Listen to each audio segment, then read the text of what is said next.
오랜만에 듀엣으로 찬양을 듣게 돼서 매우 기쁘게 생각합니다. 우리가 안식일 날 찬양을 하는 것도 정말 즐거운 일이고, 찬양을 듣는 것도 또 더 즐거운 일이고, 풍성한 찬양이 앞으로 오늘부터 계속 우리 교회에서 이어졌으면 좋겠습니다. 다음 안식일에는 김승희 집사님, 또 우리 박성숙 집사님, 김미경 집사님, 최명선 성도님, 김창옥 집사님, 이렇게 찬양을 여러분 듣고 싶지요? 네. 감사합니다. 네. 네. 자, 오늘 차세대 주역들의 몰락이라고 하는 제목을 가지고 좀 말씀을 전하겠습니다. 네, 여기 현수막에 있듯이 정말 마포교회는 매우 중요한 기로에 서 있습니다. 그래서 특별한 목적을 가지고 기도회를 하고 기도로만 끝나지 않습니다. 정말 큰 변화가 있을 것입니다. 자, 그래서 계속적으로 안식일 날 여기에 관련된 설교를 하고 있습니다.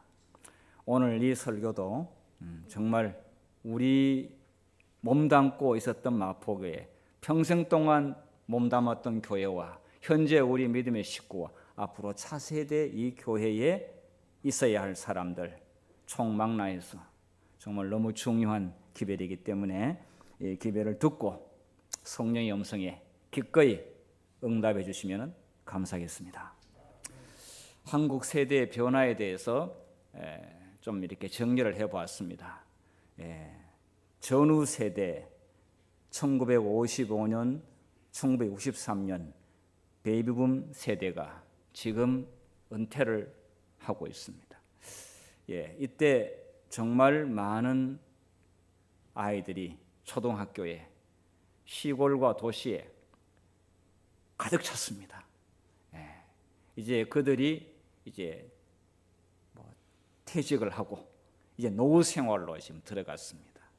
그러면서 전체 전반적으로 인구가 지금 급격히 감소하고 있습니다.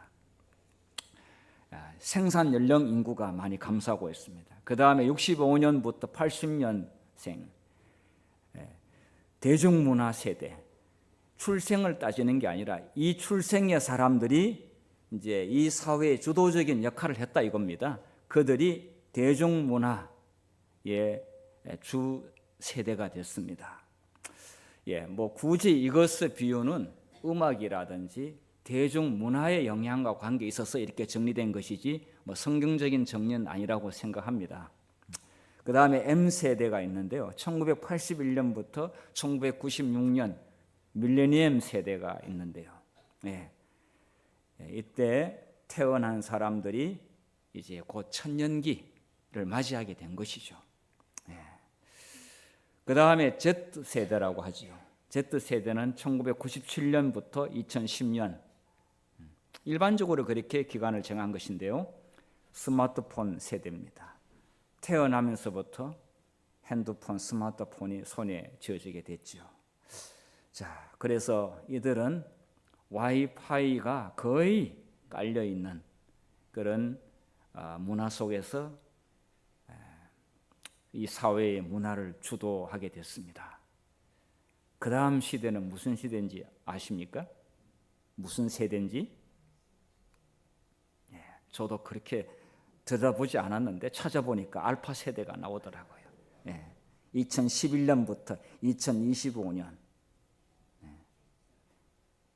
오늘 안식일 학교 시간에 천명성 목사 갔다 온 이해나 양은 Z세대인지 알파 세대인지 아마 Z세대 같습니다. 오늘 안식일 학교 시간에 못 들으신 분들은 평생 후회할 것 같습니다. 너무 감동적인 좋은 순서였습니다. 자, 알파 세대에는 스마트폰 세대에 좀 더 나아가서 디지털 문화가 대중화되었습니다. 모든 것이 여기와 연결되지 않고는 뭔가 되지 않는 그런 세대가 지금 이제 알파 세대에. 자, 이들이 하나님을 잘 믿고 또 이 사회에 정말 기여해야 되는 그런 사람들이 되어야 되는데 사실은 그렇지 못하고 있습니다. 그래서 많이 걱정을 하고 있습니다. 우리 부모님들도 많이 걱정을 하고 있습니다. 자, 이런 변화 가운데서 가만히 있으면은 정말 아무 일도 일어나지 않습니다. 그런데 이런 변화 가운데서 뭔가 혁신적으로 이 다음 세대를 위하여 변화를 꿈꾸면서 준비한 교회와 그런 나라들은 또 새로운 시작을 할 수 있고 또 어려워지는 그런 신앙의 쇠퇴 과정 가운데서 다시 역전할 수 있는 발판을 마련할 수 있습니다. 전에 이 말씀을 제가 드렸는데요. 신명기 세대에서 가나안 세대로 그 분기점이 광야 시대를 청산하고 이제 젖과 꿀이 흐르는 땅에 들어가게 되는데 그 이후의 세대를 가나안 세대라고 이야기합니다. 광야 세대의 사람들은 거의 광야에서 죽습니다. 새로운 세대가 이제 꿈의 땅으로 들어가게 되는데 하나님께서는 모세를 통하여 대단히 중요한 당부를 하게 됩니다. 이들 다음 세대가 배가 부르고 모든 것이 풍족했을 때 어떻게 망가지는지를 하나님이 걱정하시고 신명기서를 통해서 정말 반복적으로 그리고 아주 자세하게 권면하고 있습니다. 네, 이 광야 세대에 하나님을 만났던 뜨거운 경험들, 그 체험들은 가나안 세대 사람들은 모를 수 있습니다. 그래서 광야 세대에서 태어났지만은 그래도 가나안 세대로 들어가는 사람들, 이들의 역할이 참 중요했습니다. 가나안 세대에 태어나는 사람들은 부모님의 경험을 모릅니다. 그래서 이 중간에 있는 이 세대를 연결하는 이들이 어떻게 하느냐에 따라서 앞으로 이스라엘 백성의 국가의 운명이 달라지는 것입니다. 자, 그런데 오늘날 이 이야기를 현 세대에 연결하자면은 지금 이 가나안 세대 배고픔을 모르고 비교적 풍족하게 살아온 이 세대들이 거의 많은 젊은이들이 교회를 떠났고 교회를 안 나오고 부모님의 신앙의 경험을 알지 못합니다. 그래서 가나안 세대가 안나가 세대로 바뀌고 있는데 교회 안나가로 바뀌고 있습니다. 신명기서는 재림교회에게 너무 중요한 이야기가 되어버렸습니다. 왜냐하면 가치가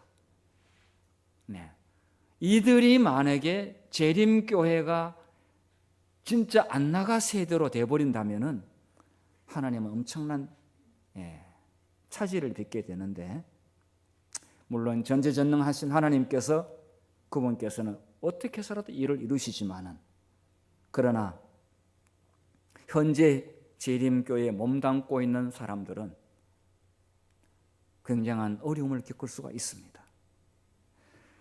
자, 그래서 모세의 시대는 끝나가고 이제 여호수아의 시대가 이제 등장하게 되는데 준비 없이 있다가는 아무것도 안 됩니다. 그냥 지켜보고 구경하다가 미국이나 유럽처럼 되는 것이죠. 그런데 10년, 20년 전부터 이것을 위하여 혁신적으로 준비한 교회는 지금 그런 교회 사람들이 또 젊은이들이 몰려들고 있어요. 그런 교회는 청년들이 또 결혼도 또 잘하고 있어요. 또 그들은 아이도 낳고 있어요. 또 그들은 아이들은 신앙적으로 교육도 하고 있어요. 이 차이가 준비한 교회와 준비하지 않는 교회 차이가 너무 큽니다.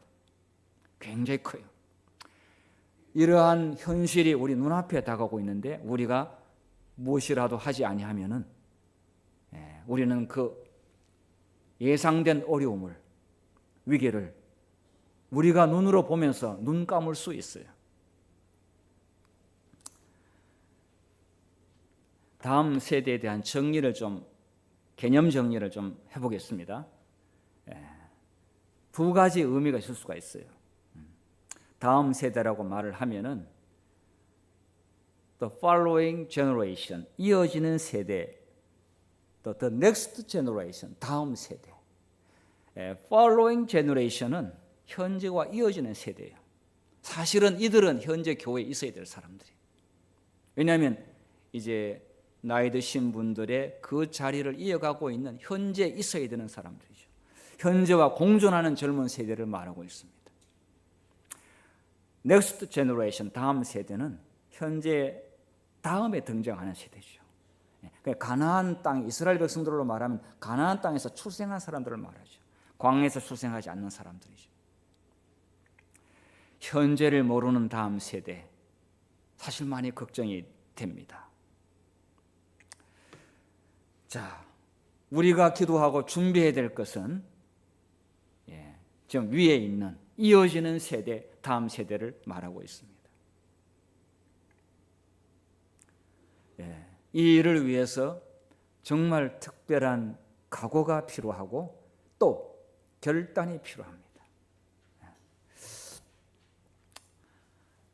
자, 지금 우리는 광야 세대라고 비유하자면은 이 광야에서 다음 세대를 위하여 어떻게 준비해야 되는지, 그래서 민수기의 13장에 나와 있는 그 성경의 중요한 사건들을 가지고 오늘 제가 좀 말씀드리고자 합니다. 여기에 나와 있는 사진은 아니지만은, 비록 삽화지만은 여기에 인물들이 쫙 줄 서 있습니다. 이들은 누구인가?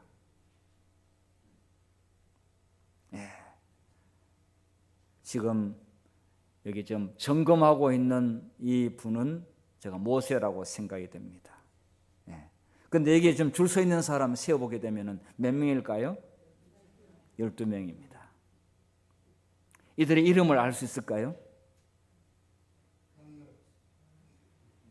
네, 갈렙. 그러면 갈렙 나오면 또 누가 나와야 되겠죠? 여호수아. 갈렙과 여호수아는 잘 기억하시네요. 갈렙과 여호수아는 수천 년의 세월이 지난 마포교회 교인들도 기억하고 있는데 다른 10명은 우리의 기억 속에서 사라졌습니다. 자, 성경 본문 읽어보겠습니다. 민수기 13장 2절부터요. 시작. 사람을 보내어 내가 이스라엘 자손에게 주는 가나안 땅을 정탐하게 하되 그들의 조상의 가문 각 지파 중에서 지휘관 된 자 한 사람씩 보내라. 모세가 여호와의 명령을 따라 바란 광야에서 그들을 보냈으니 그들은 다 이스라엘 자손의 수령된 사람이라. 지도자급이었습니다. 자, 그들의 이름이 여기에 민수기 13장 4절부터 이제 쭉 나오는데 루벤 지파의 삼무아, 시므온 지파의 사밧, 유다 지파의 갈렙. 아까 말씀하신 갈렙이 유다 지파입니다. 이사갈 지파에서는 이갈, 에브라임 지파에서는 호세아, 또 베냐민 지파에서는 발디, 스불론 지파에서는 갓디엘, 또 요셉 지파 곧 므낫세 지파에서는 갓디, 단 지파에서는 암미엘, 아셀 지파에서는 수둘, 납달리 지파에서는 나비, 갓 지파에서는 구엘. 정확히 이름이 나옵니다. 제가 찾아보니까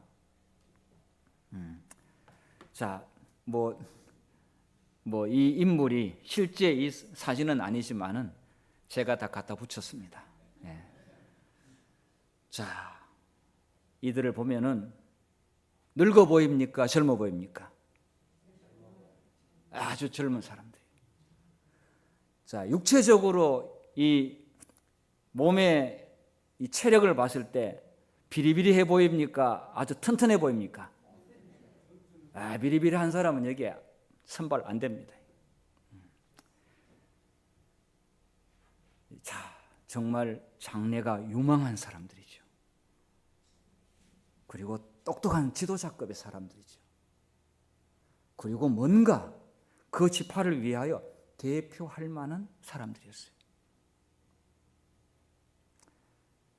모세가 다음 세대 사역을 위하여 나름대로 뭔가 선견지명이 있는 것 같습니다.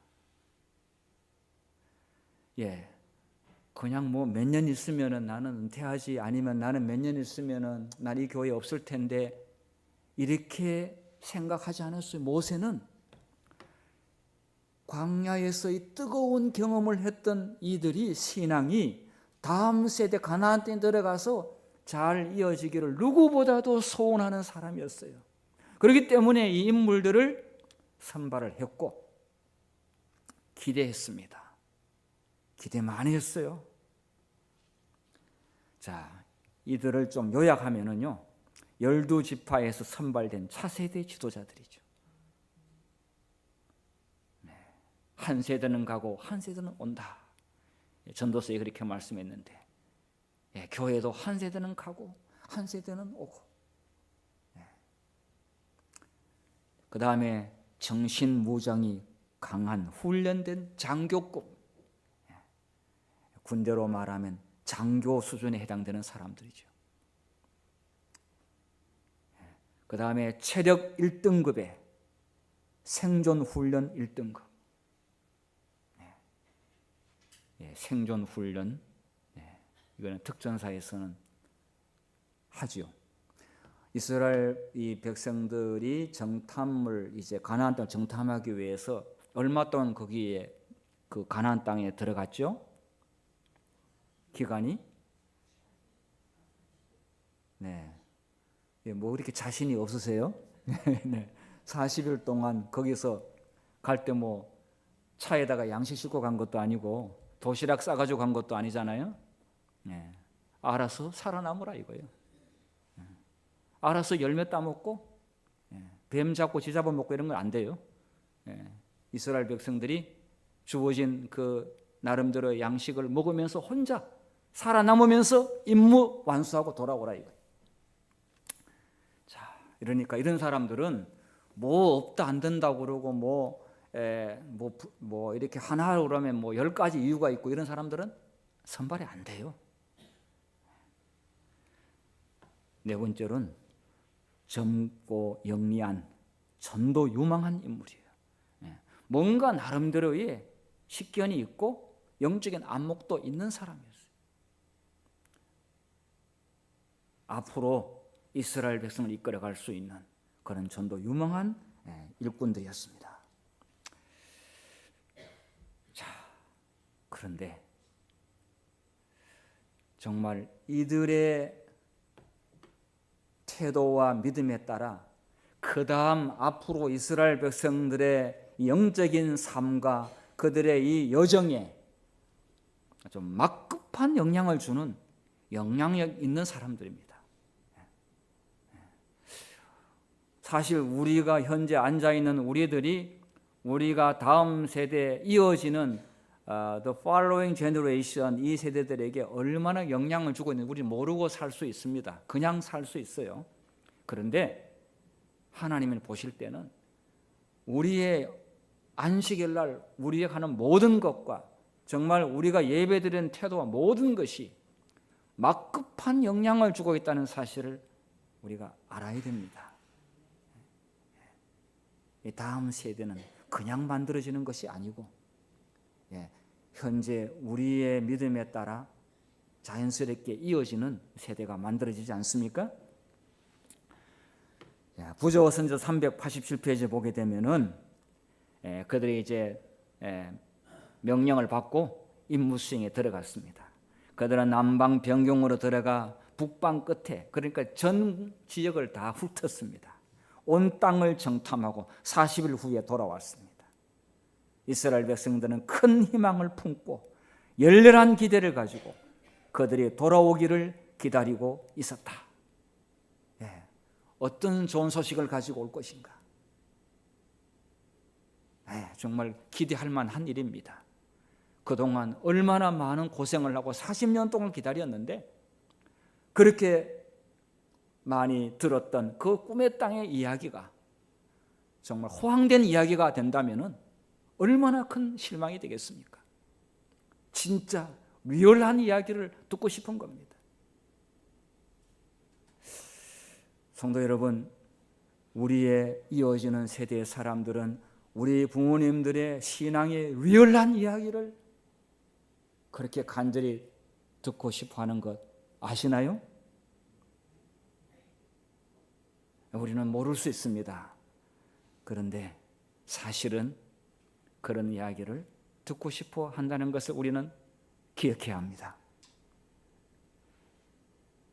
하나님께서는 그 이야기를 잊지 말고 애굽에서 나온 이야기부터 해서 이스라엘 백성의 광야 겪었던 그런 이야기들을 결코 잊지 말고 생생하게 그 이야기를 전하라고 이야기했습니다. 정말 리얼한 이야기를 전수하라고 말씀했습니다. 자, 정탐꾼들은 이렇게 보고하기 시작했어요. 당신이 우리를 보낸 땅에 간즉 과연 젖과 꿀이 그 땅에 흐르고 이것은 그 땅의 실관이다 라고 진짜 증거물까지 가지고 왔어요. 여러분, 이스라엘 백성들이 과일을 구경 못했어요. 광야에서. 그런데 과일을 보는 순간 어떻게 됐을까요? 상상에 맡기겠습니다. 김치 먹고 싶은데 해외에 가서 김치 못 먹으니까 빨리 돌아가서 시원한 김치 동치미 먹겠다고 그렇게 말씀하시더라고요. 40년 동안에 과일을 보지 못한 사람들이 이렇게 포도가 정말 알이 자두할 만한 것을 메고 이렇게 왔는데 거기에 안 넘어갈 사람 누가 있겠습니까? 백성들은 열광적으로 환영하면서 여호와의 음성을 순종하여 곧 올라가 그 땅을 점령하기를 간절히 원했다. 뭐 이거 자연스러운 것이죠. 정말 그대로 보고를 했습니다. 자, 이 보고가 전부였다면 얼마나 좋겠습니까? 그런데 10명의 정탐꾼의 보고는 현장에 있었던 이야기는 사실 팩트로 이야기했지만 그러나 그 다음에 이들이 거기에 대한 반응은 너무 달랐습니다. 그 땅의 아름다움과 비옥함을 묘사한 후 두 정탐꾼을 제외하고는 모두 다 이스라엘 백성들이 가나안을 정복하는 전도에 놓인 고난과 위험을 과장하여 말했다. 무엇을 과장했습니까? 고난과 위험을 안 된다고 하는, 이게 어렵다고 하는 이야기를 과장해서 이야기하기 시작했습니다. 그들은 그 땅의 각 부분의 산지에 있는 강력한 민족들을 열거하면서 그 도시들은 성벽으로 둘러싸여 있고 매우 큰 뿐 아니라 그 속에 거하는 백성들은 강하여 자기들이 그들을 정복하기에는 전혀 불가능할 것이라고 말했다. 그들은 또 그곳에서 아낙 자손들인 거인들을 보았다고 보고하고 그들이 그 땅을 소유하려고 생각하는 것은 무모한 짓이라고 말했다.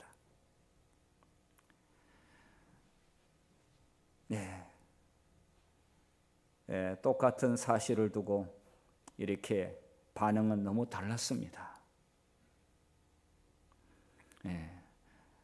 앞에 있는 여러 가지 어려운 이야기를 과장되이 말하고 그 다음에 우리는 절대 그것을 해낼 수 있는 사람이 못 된다라고 그렇게 이야기를 하고 이런 일을 벌이는 것 자체가 매우 무모한 짓이라고 이야기를 한 이 열정탐꾼의 보고는 완전히 나라가 두 조각 났습니다. 오늘날 말하면 교회가 두 조각 난 거죠.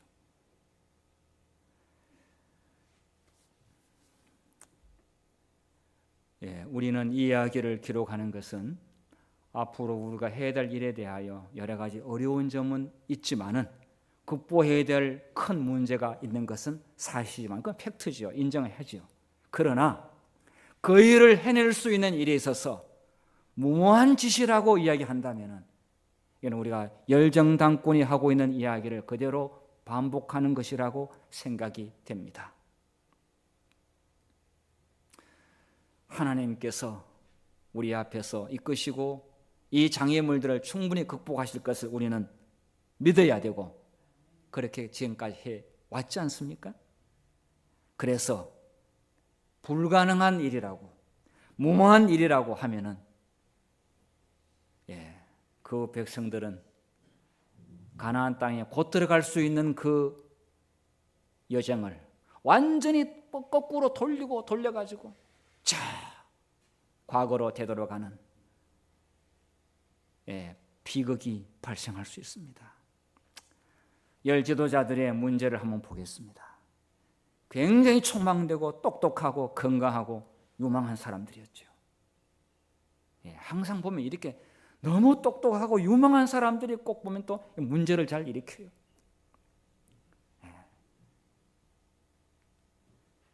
자, 이들은 하나님이 베푸신 놀라운 지난 역사를 완전히 망각해 버렸어요. 사단이 충동질을 하게 되면은 이렇게 잊어버려요. 하나님의 은혜를 잊어버리는 것을 망언이라고 하죠. 하나님께서 홍해를 가르시 건너온 모든 여러 가지 이야기들은 한순간에 그냥 다 싹 지워져 버렸고 앞에 놓여 있는 여러 어려운 이야기들이 그 사람을 압도해서 그냥 삼켜버렸어요. 그러니까 이런 말이 나오는 거예요. 성령으로 아닌 무력에 의존해 있는 이 싸움을 우리가 이기려면은 무력으로 해야 되는데 우리가 가지고는 힘 가지고는 되지 않는다. 이렇게 생각을 한 것이죠. 근데 선악의 대쟁투가 어떻게 사람의 무력으로 승리할 수 있다고 하는 것은 아니지 않습니까? 하나님의 능력을 완전히 쪼무라들게 만들었어요. 위대하신 천지를 지으시고 바다를 가르신 그 하나님의 능력을 완전히 다 내 손 속에 다 집어넣어 버렸어요. 하나님의 능력을 제한했어요. 깊은 생각과 기다림이 안 됩니다. 성질이 급해가지고 좀 생각해보자. 좀 우리가 한번 기도해보자. 그 좀 연구 좀 해보자. 이렇게 하면은 다 답이 나올 거를 그 무모한 짓이다. 집어치우라. 이렇게 해서 정말 엄청난 슬픔을 가져다 주었습니다. 지도자를 비난하고 거짓 선동을 했습니다. 모세가 정말 진짜 난처한 상황이 되었습니다. 그리고 또 자기들만 이 12정당뿐만 그런 게 아니라 백성들에게 거짓 선동을 일으키니까 나라 전체가 교회 전체가 어려워지게 됐습니다. 정말 이런 일은 절대로 일어나지 않도록 하기 위하여 이런 성경의 차세대 주역들이 몰락하는 것을 성경에 이렇게 자세히 기록을 했습니다. 몰락하면 안 되기 때문에. 자, 아말렉과 가나안과의 대결에서 이들은 참패합니다.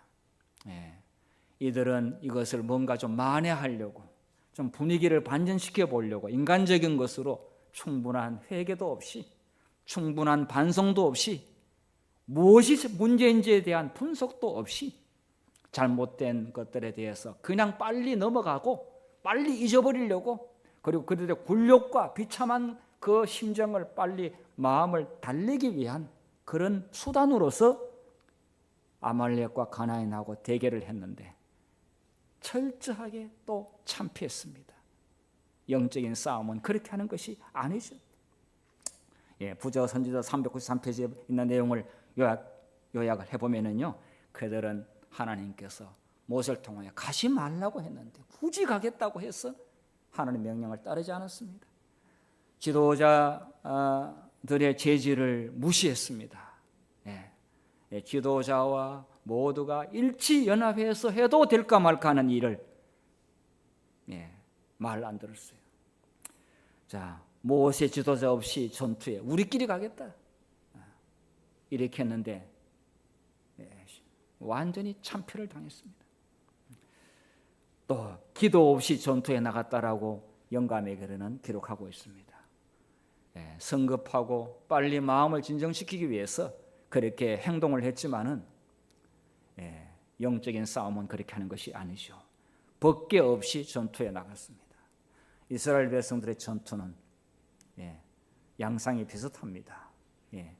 벗개를 세우고 제사장들 앞에 세우고 질서정연하고 매뉴얼 따라 움직여야 되고 그 다음에 기도 충분히 하고 연합된 마음으로 하나님의 명령이 떨어지게 될 때 일사불란하게 움직이는, 그렇게 하게 되면은 백전백승. 그러나 그렇지 아니하면은 백전백패, 공식입니다. 자, 이 하나님이 주신 귀한 약속을 그렇게 설교를 많이 들었음에도 불구하고 불신하는 사람들의 특징을 보게 되면요, 아까 나와 있듯이 어려움과 고난을 과장되게 표현하는 사람들이 있죠. 뭐 조금 별거 아닌 것 같고도 대단히 아주 뭐 잘못됐다라고 그렇게 이야기를 하면은 참 서로가 낙담이 되지 않습니까? 그 다음에 모든 상황을 부정적으로 바라보는 것이죠. 긍정의 마인드가 아니라 믿음의 사람들은 항상 아멘 하지 않습니까? 그건 항상 예스라고 하는 이야기죠. 그리고 항상 하나님께서 항상 가장 좋은 길로 이끄실 것이라고 하는 믿음을 전제하고 우리는 아멘 하는 거잖아요. 그 다음에 부신한 사람들은 자신들을 무기력하게 만들어버렸어요. 정말 자포자기하게 만들었어요. 우리는 메뚜기 같은 존재다, 그들에 비하면. 그래서 하나님의 백성들의 연합된 힘을 너무 초라하게 만들어버리고 너무 정말 별것 아닌 것처럼 그렇게 과소평가한다면은 우리의 아버지께서 어떻게 생각하시겠습니까? 우리 하늘 아버지께서 어떻게 생각하시겠어요? 너가 그렇게 하나님의 교회를 그렇게 말하는 것은 하나님의 교회의 주인 되시는 예수님을 그렇게 하는 것이라 마찬가지예요. 그거는 예수님을 사실 모욕하는 일이 될 수도 있습니다. 이 과정을 보면, 이스라엘 백성의 과정을 보게 되면 처음에는 대단히 기대하고 좋아했어요. 포도를 보는 순간 먹고 싶고 과일을 보는 순간 정말 그 땅에 가서 살고 싶었어요. 그런데 이 불신의 말을 들음으로 인해서 하나님의 언약하고는 정반대의 말을 들으면서 절망했습니다. 통곡했습니다. 통곡하면서 그 다음에는 폭도로 변했습니다. 그 다음에 하나님께서 이들을 흩어져 버려요. 폭도들이 모이면 더 큰 악한 짓을 하니까 폭도들을 해산시켰죠. 그리고 몇 명이 죽었는지는 알 수 없지만 연병으로 수많은 사람들이 전염병으로 삽시간에 죽었습니다. 너무 보통 이제 이스라엘 백성들이 광야에서 죽은 사람의 숫자가 거의 나옵니다. 뭐 고라와 다단 이런 그 족속들이 반역을 했을 때도 몇 명 죽었다고 나오는데 여기는 몇 명 죽었다는 숫자가 안 나왔어요. 왜 그럴까 가만히 생각해 보니까 하도 많이 죽어가지고 세지 못해서 엄청난 사람이 이 가데스 바냐의 이 반역 사건 때문에 너무 많은 사람들이 광야에서 죽었어요. 하나님께서 두 사람 외에는 가나안 땅에 못 들어간다고 이야기를 했어요. 출애굽 세대에 홍해를 건넌 사랑 가운데서.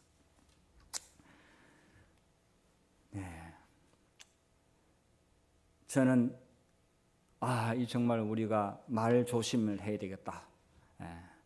또 이 하나님의 약속에 대해서 우리가 받아들일 때 어떤 태도가 참 중요한지를 다시 한번 깨닫게 되는데요. 민수기 14장 28절에 이런 말씀이 있어요.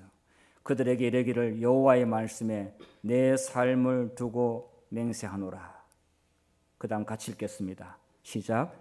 너희 말이 내 귀에 들린 대로 내가 너에게 행하리니. 자, 여기 내 귀에 들린 대로 내가 너에게 행하리니. 그래서 이거 정말 하나님 앞에서 우리가 하나님을 실망시키는 말을 해서는 안 되겠구나. 들린 대로 갚으시겠다고 했으니까. 그 말은 갚는다고 하는데 방점을 찍은 게 아니라 하지 말라고, 그런 말을 하지 말라고 예방하는 것이죠. 너희 시체가 광야에서 엎드러질 것이라. 너희 중에서 20세 이상으로서 계수된 자, 곧 나를 원망하는 자 전부가 여분네의 아들 갈렙과 눈의 아들 여호수아 외에는 내가 맹세하여 너에게 살게 하리라 한 땅에 결단코 들어가지 못하리라. 자, 그래서 우리는 정말 아멘하는 신앙과 또 긍정의 반응을 하는 것이 우리의 믿음이 얼마나 중요한지를 다시 한번 배우게 됩니다. 갈렙과 여호수아는 달랐어요. 다른 사람들도 다 피지컬도 좋고 인물도 잘났고 또 공부도 많이 했고 그 다음에 아주 카리스마도 있고 지도자적인 그런 기질도 있었어요. 그런데 10명은 가나안 땅에 부적합한 사람이었어요. 이 땅에서 죽을 수밖에 없었어요.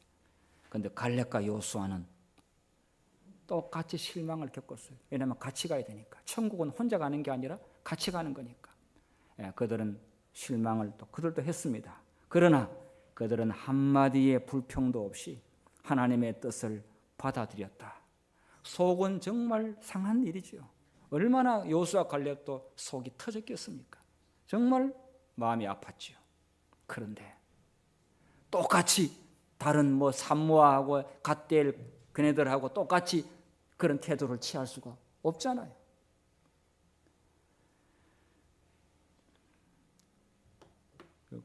여러분, 바울도 다음 세대, 자기가 죽고 난 다음에 자기를 이어갈 사람 디모데를 선정을 했고 정말 자신의 많은 경험을 함께 나누었습니다. 고생시킨다고 일 안 시키는 것이 아니라 훈련을 잘 시켰습니다. 그래서 아들 디모데야, 내가 너에게 이 교훈으로 명하노니. 바울도 다음 세대의 사역을 위하여 자기가 죽고 난 후에 이 교회를 돌볼 수 있는 일꾼들을 그는 기도하면서 선택했습니다. 예수님께서는 12제자를 선택했습니다. 자신이 죽고 부활하여 하늘로 간 이후에 이 세상의 다음 세대의 사역에 대해서 예수님께 제자들에게 당부하고 가시지 않았습니까? 이렇게 중요한 이 사역을 우리가 정말 새롭게 준비하자면 안 됩니다. 예수님과 바울이 보여주신 모범을 따라야 되겠습니다. 독생자 아들과 내 아들을 바꾸다니. 오늘 안교교과 시간에 우리가 성경의 사랑의 개념을 무엇으로 정의할 것인가라고, 그래서 창세기 22장에 나와 있는 아브라함이 이삭을 데리고 모리아 산에서 아들을 바친 그 이야기를, 이게 하나님의 사랑이다라고 보여줬는데,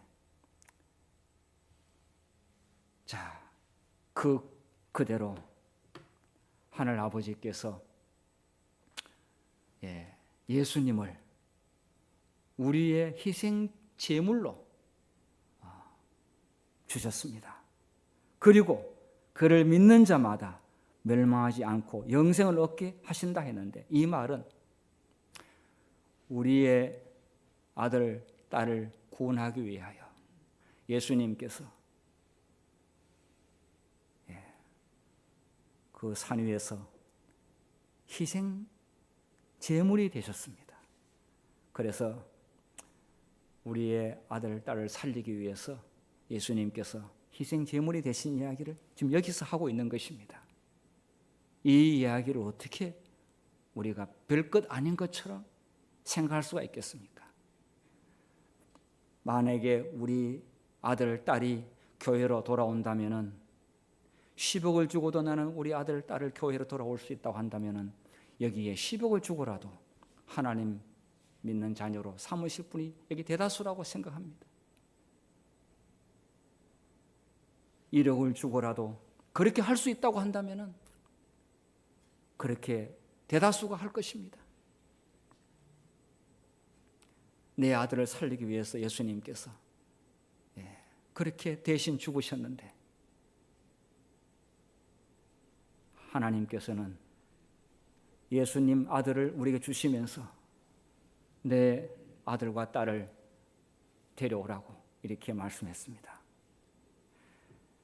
누가복음 2장 38절에 예수님께서 말씀했습니다. 다 같이 읽겠습니다. 시작.